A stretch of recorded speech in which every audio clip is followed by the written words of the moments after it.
Let my people go. I'm no Moses.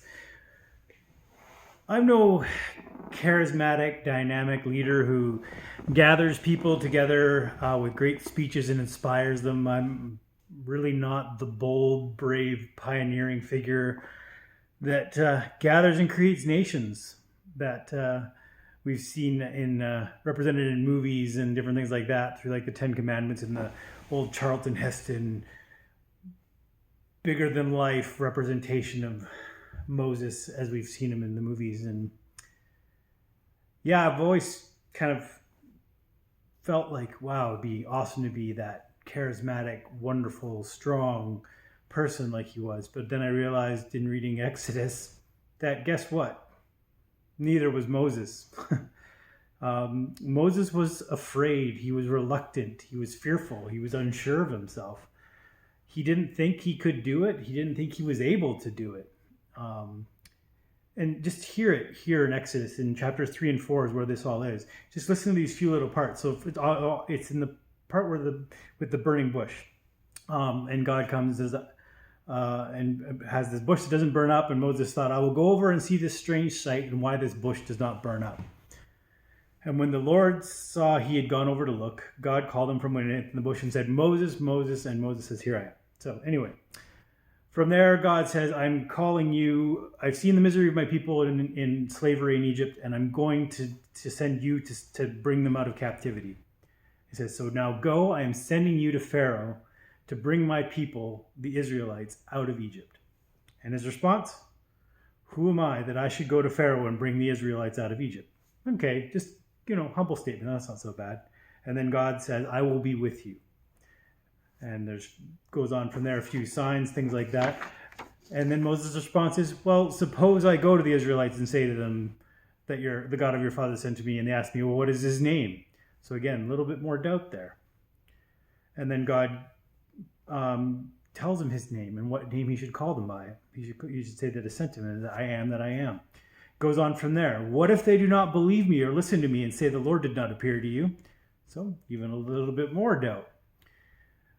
So it's just kind of God's dealing through the excuses that Moses keeps bringing up. But for me, it was really the last two that Moses brings up that really resonated with me.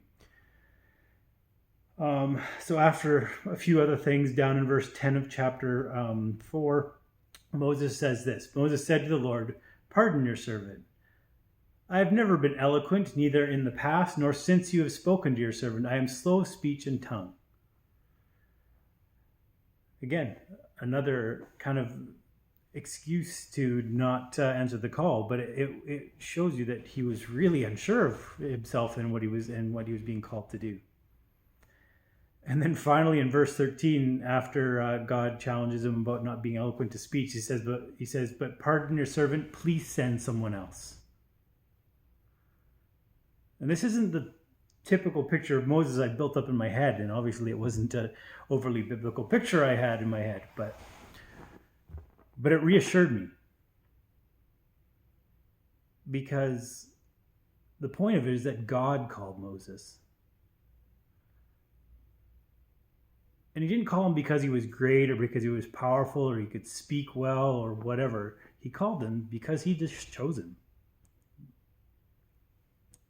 And it's similar for us, that God wants to move in and through us. And that doesn't require us to be special or have these unique abilities or special skills, but it requires us to trust him. And God worked and moved through Moses, and he wants to work and move through us as well. So maybe like me, we're more like Moses than we thought. And maybe God is calling us to bring freedom to his people. So how about you? Are you willing to answer the call that God's placed before you? To speak freedom into the lives of those people that you work with every day, that you run into in the grocery store, that you see in your neighborhood.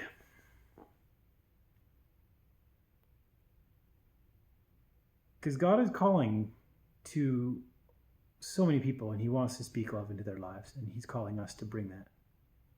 So maybe we just need to step out in faith and allow him to work through us. So that's my thoughts on Moses, and maybe I'm more like Moses than I thought. I pray you have a great day, and God bless.